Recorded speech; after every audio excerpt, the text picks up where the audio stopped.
Selamat datang di channel terbaru saya, Bang Novel. Kultivator Ribuan Tahun, Chapter 7. Setelah beberapa saat, suasana hati Pan Qiang sedikit tenang, dan dia berkata dengan suara yang dalam, Fang Yu, jika Anda memiliki sikap yang lebih baik, saya juga dapat membantu Anda menengahi. Tetapi sikap Anda mengecewakan saya. Dalam hal ini, Anda akan menanggungnya sendiri. Semua konsekuensinya. Fang Yu tidak berbicara.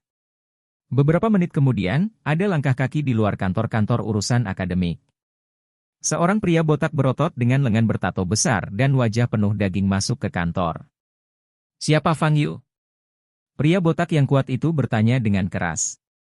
Apakah kamu orang tua dari teman sekelas Hi Donglin? Pan Qiang berdiri, sedikit takut di dalam hatinya. Aku Da Biao, kakak laki-lakiku pergi menemui Donglin di rumah sakit, dan dia memintaku untuk datang dan menangkap bocah paksa bernama Fang Yu. Jawab pria botak itu. Pan Qiang menatap Fang Yu tanpa sadar. Itu kamu? Da Biao melihat Fang Yu dengan mata galak dan berjalan maju. Tuan Da Biao, bagaimanapun, ini sekolah, kuharap kamu tidak melanggar hukum dan disiplin di sini. Pan Qiang menyeka keringat dingin dari dahinya dan berkata. Gadget yang dipaksakan ini memukuli putra kakak lelaki saya yang berharga. Bagaimana saya bisa layak bagi kakak lelaki saya jika saya tidak mengganggu tangan dan kakinya? Da Biao mencibir, menghadap leher belakang Fang Yu, dan mengulurkan tangan kirinya. Pada saat ini, Fang Yu berbalik dan meraih tangan kiri Da Biao yang panjang. Mau menolak? Da Biao tersenyum jahat, tangan kirinya agak keras. Tapi saya tidak berpikir, dia bahkan tidak bisa menggerakkan tangan kirinya. Hah? Wajah Da Biao sedikit berubah, menggertakkan giginya, dan mencoba yang terbaik, otot-otot lengannya yang kuat kencang, dan urat biru muncul, tetapi dia masih tidak bisa bergerak sedikit. Bagaimana itu bisa terjadi?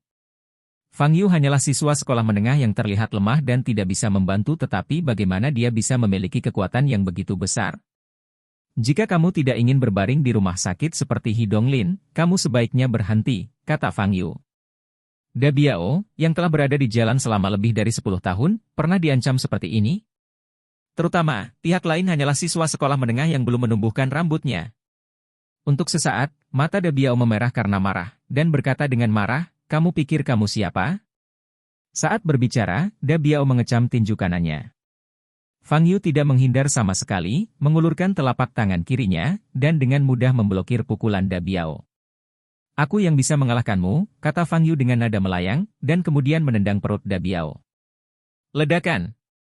Dengan suara teredam, Da Biao, seorang pria setinggi 1,9 meter, terbang keluar dari pintu kantor dan jatuh dengan berat di koridor, sudah tidak dapat berdiri. Pada saat ini, Pan Qiang dan Huang Hai di samping keduanya tertegun, mata mereka melebar, memandang Fang Yu seolah-olah mereka sedang melihat monster. Kalian semua harus melihatnya. Dia melakukannya padaku terlebih dahulu. Aku hanya bertahan. Ketika aku menghadapi Hi Donglin, itu seperti baru saja, Fang Yu menoleh dan berkata kepada Pan Qiang. Ini. Pan Qiang membuka mulutnya, tak bisa berkata-kata. Fang Yu menatap Da Biao yang jatuh di luar pintu, dan menghela nafas dalam hatinya. Bagaimanapun, setelah semua hal ini terjadi hari ini, dia tidak bisa tinggal di sekolah ini lagi. Ring ling ling. Pada saat ini, telepon darat di meja Pan Qiang berdering. Pan Qiang pulih dan mengangkat telepon. Hei, kepala sekolah dia. Ya, dia di sini sekarang. Hah? Tapi orang tua dari Hi Donglin, ya, aku mengerti. 2 menit kemudian, Pan Qiang meletakkan telepon, dan kemudian memandang Fang Yu dengan mata yang sangat rumit. Fang Yu, kamu bisa kembali ke ruang kelas. Sekolah kami akan menangani sisanya untukmu. Fang Yu belum bereaksi, tetapi ekspresi Huang Hai di samping berubah, dan bertanya, Direktur Pan, ini. Pan Qiang mengabaikan Huang Hai, dan Fang Yu melanjutkan, murid Fang Yu, latihan kami sebelumnya juga dilakukan sesuai dengan peraturan sekolah dan disiplin ilmu. Saya harap Anda dapat memahami kesulitan kami. Tidak apa-apa, aku pergi. Fang Yu selesai berbicara dan berbalik untuk meninggalkan kantor urusan akademik. Setelah Fang Yu pergi, Huang Hai bertanya lagi, Direktur Pan, apa yang terjadi? Kepala sekolah dia baru saja menelepon dan mengatakan bahwa seseorang telah melindungi Fang Yu. Pan Qiang menarik napas dalam-dalam dan berkata, "Siapa itu?" Tanya Huang Hai. Masuk akal bahwa Fang Yu tidak memiliki kerabat, berasal dari keluarga miskin, dan memiliki beberapa teman di sekolah, jadi seharusnya tidak ada yang membantunya. Selain itu, orang yang dilukai Fang Yu adalah He Donglin. Ayahnya He Wencheng adalah penjahat terkenal di kota Jianghai. Dewan sekolah, keluarga Tang, jawab Pan Qiang. Ini sebenarnya dari keluarga Tang. Ternyata putri keluarga Tang benar-benar ada hubungannya dengan Fang Yu. Huang Hai tiba-tiba menyadari. Setelah itu, dia menyesali sikap buruk Fang Yu sebelumnya. Jika Fang Yu membalas dendam, dia akan berada dalam masalah. Ketika Fang Yu kembali ke ruang kelas utuh, ada keributan di kelas. Bagaimana itu bisa terjadi? Saya mendengar bahwa ayah He Donglin datang ke sekolah. Bagaimana mungkin Fang Yu baik-baik saja? Sialan! Bagaimana dia bisa kembali begitu cepat? Jiang Yu menatap Fang Yu, merasa tidak nyaman. Setelah itu, dia melihat Tang Xiaoro tersenyum pada Fang Yu, dan tiba-tiba menyadari. Pasti Tang Xiaoro yang membantu. Pasangan anjing dan pria ini. Jiang Yu memarahi dengan getir. Kantor urusan akademik. Wajah He Wencheng pucat, duduk di meja Pan Qiang. Putraku dipukuli dengan patah tulang di tangan kanannya. Ujian masuk perguruan tinggi akan memakan waktu kurang dari 5 bulan. Jika dia tidak pulih dengan baik pada saat itu, dia mungkin bahkan tidak dapat mengambil ujian masuk perguruan tinggi. Dabiao juga terluka parah, bagaimana aku bisa menelannya? Nada ini. He Wencheng berkata dengan marah. Tuan He, setelah penyelidikan sekolah kami, Ling Lang yang pertama-tama bertindak atas nama Fang Yu. Pan Qiang menjelaskan dengan keringat di dahinya. Ledakan. He Wencheng menampar meja dengan tiba-tiba, kentut. Jangan kira aku tidak tahu bahwa seseorang telah merawat Fang Yu, bajingan itu. Pan Qiang mengeluarkan sapu tangannya untuk menyeka keringatnya, dan berkata dengan hati-hati, Tuan He, tolong mengerti pekerjaan kami. Wajah He Wencheng berubah, dadanya dipenuhi amarah. Sebagai penjahat terkenal di kota Jianghai, bagaimana ia bisa mati lemas seperti hari ini?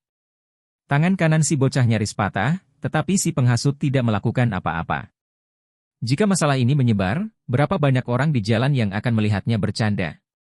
Brengsek, aku harus membuat bajingan itu membayar harganya. Kalau tidak, He Wencheng tidak perlu berkeliaran di kota Jianghai. Dia Wencheng mengertakkan gigi. Pan Qiang sangat ketakutan dengan momentum sengit He Wencheng sehingga dia tidak berani berbicara. Aku tidak bisa memindahkannya ke sekolah. Tapi selama dia keluar dari sekolah, kamu tidak bisa peduli dengan nyawa atau kematiannya, kan? He Wencheng perlahan mengangkat kepalanya dan menatap Pan Qiang dengan mata yang kejam. Pan Qiang harus menganggukkan kepalanya dan berbisik, apa yang terjadi di luar sekolah hanya dapat dianggap sebagai kecelakaan. Dia akan segera menghilang. He Wencheng sudah memiliki rencana di dalam hatinya dan tertawa muram. Di kelas, Tang Xiaoro diam-diam menatap Fang Yu. Fang Yu tidak tahan, menoleh untuk melihat Tang Xiaoro, dan berkata, apakah kamu pikir aku akan berterima kasih? Tang Xiaoro tertegun sejenak, dia awalnya berpikir Fang Yu tidak mengetahuinya. Kamu, tentu saja kamu harus berterima kasih padaku. Kalau tidak, jika kamu memukul seseorang, kamu akan dipecat. Tang Xiaoro membuka matanya yang indah dan berkata, lalu mengapa menurutmu aku memukul orang? Fang Yu bertanya pada Tang Xiaoro secara langsung. Tang Xiaoro sedikit malu dengan pandangan Fang Yu, dia tidak pernah melakukan kontak dekat dengan anak laki-laki. Aku, bagaimana aku tahu? Kata Tang Xiaoro, menghindari pandangannya. Jika kamu tidak mengubah kelas dan meminta untuk berada di meja yang sama denganku, aku tidak akan menarik perhatian orang lain, aku juga tidak akan dibenci oleh He Donglin, juga tidak akan terpancing olehnya, juga aku tidak akan dipaksa untuk mengalahkannya. Fang Yu berbicara dengan cepat. Tang Xiaoro tertegun oleh Fang Yu. Lebih jauh lagi, kerugian yang kau timbulkan kepadaku adalah permanen. Sekarang aku benar-benar terkenal di kelas ini, bahkan jika aku tidak dikeluarkan, tidak akan ada masalah lagi di masa depan. Karena itu, aku memohon padamu untuk tidak berada di meja yang sama denganku dan meninggalkan kelas ini. Saya berkata, saya benar-benar benci masalah. Fang Yu melanjutkan. Sejak kecil, Tang Xiaoro, putri keluarga Tang, selalu menjadi putri kecil Zhongxing Pengyue. Bagaimana orang bisa begitu jijik? Tang Xiaoro merasa sangat bersalah. Dia jelas membantu Fang Yu, tetapi dia sangat tidak disukai. Jika bukan karena merawat kakek, siapa yang akan berada di meja yang sama dengan bajingan sepertimu? Tang Xiaoro mengutuk dalam hatinya. Setelah menarik napas dalam-dalam dan menenangkan diri, Tang Xiaoro berkata, Anda bisa membiarkan saya meninggalkan kelas ini. Selama Anda berjanji untuk merawat kakek saya akan segera pergi. Dan, saya akan membayar Anda banyak. Fang Yu sedikit mengernyit, menatap wajah cantik Tang Xiaoro, dan menganggapnya serius. Untuk menghindari lebih banyak masalah di masa depan, Fang Yu menjawab. Sepakat. Terima kasih telah mendengarkan. Bila Anda menyukai channel ini, mohon dukungannya dengan subscribe, like, dan komen. Ditunggu ya.